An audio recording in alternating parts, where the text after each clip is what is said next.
आजकल हर दूसरा व्यक्ति किसी न किसी बीमारी से परेशान है। कुछ बीमारियों का इलाज संभव है और कुछ का संभव नहीं है। लेकिन अगर हम स्टेम सेल के बारे में जान ले तो हमें पता चलेगा कि करीब करीब हर बीमारी का इलाज स्टेम सेल से संभव होता जा रहा है। आप इस वीडियो को जरूर पूरा देखें, क्योंकि इससे आपका, आपके परिवार के किसी सदस्य, रिश्तेदारों और दोस्तों को फायदा मिल सकता है। मैं आपको जिस खोज के बारे में बताने जा रही हूँ वह इस सदी की सबसे बड़ी खोज है और वह है स्टेम सेल।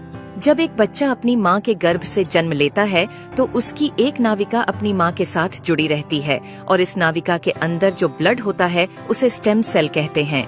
जब माँ की गर्भ में आर्तवशोथ से पितृशोथ मिलते हैं तो पहले सेल का एक छोटा सा गोला बनता है। यह गोला स्टेम सेल कहलाता है। जैसे ही यह गोला बढ़ता है उससे बच्चों के हाथ, पैर, आँखें, कान, नाक जैसे अंग बनते हैं।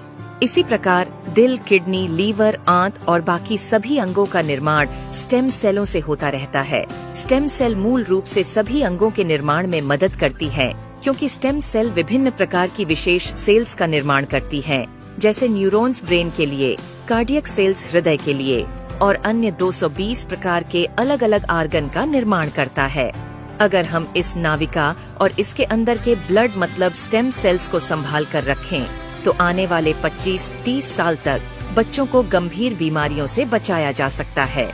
जब बच्चे को कोई गंभीर रोग हो जाए तो संभाली गई नाविका से स्टेम सेल को निकालकर उनको विशेष सेल्स में परिवर्तित कर बच्चों के शरीर में इंजेक्ट कर दिया जाता है। इससे बच्चों के शरीर के अंदर के संबंधित सेल्स की सभी बीमारियां जड़ से समाप्त की जा सकती हैं।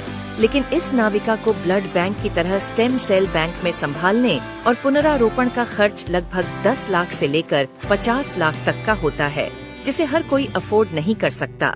इंसानी शरीर में सभी अंगों के स्टेम सेल अलग अलग होते हैं, लेकिन मूल स्टेम सेल सभी अंगों का निर्माण करने में सहायक होता है।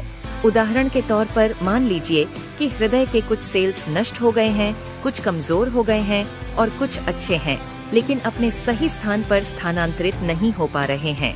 इस स्थिति में हृदय का उपचार मूल स्टेम सेल से किया जा सकता है। पहले स्टेम सेल्स को कार्डियक सेल में कन्वर्ट किया जाता है, फिर आपके शरीर के अंदर हृदय में इंजेक्ट कर दिया जाता है, जिससे हृदय को नया जीवन दिया जा सकता है।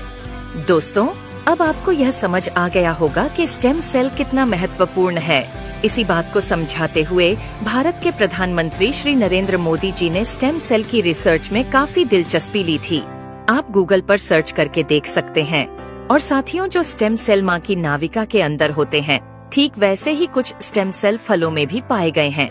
यह स्टेम सेल किसी भी इंसान के ऊपर माँ के स्टेम सेल की तरह ही काम करते हैं और इसका प्रयोग करके हम किसी भी बीमारी को नष्ट कर सकते हैं। यह स्टेम सेल स्विट्जरलैंड के एक वैज्ञानिक डॉक्टर फ्रेड जूली ने हरे सेब और लाल अंगूरों के अंदर से खोजेन है, जो स्विट्जरलैंड की विशेष प्रजातियों के अंदर पाए जाते हैं।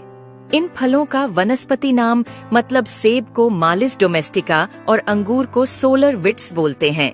माँ की नाविका से मिलने वाले स्टेम सेल सिर्फ बच्चे और उसके माता पिता के ही काम आ सकते हैं, लेकिन फलों से मिलने वाले स्टेम सेल किसी भी इंसान के ऊपर माँ के एम्ब्रोनिक स्टेम सेल की तरह ही काम करते हैं, क्योंकि यह इंसानी स्टेम सेल की तरह प्रोग्राम्ड सेल नहीं होते।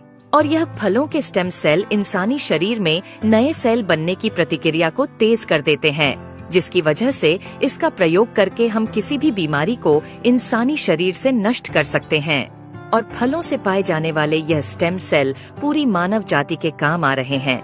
सालों की मेहनत के बाद काफी देशों में लाखों लोगों के इलाज में यह स्टेम सेल सहायक हो चुके हैं और हो रहे हैं।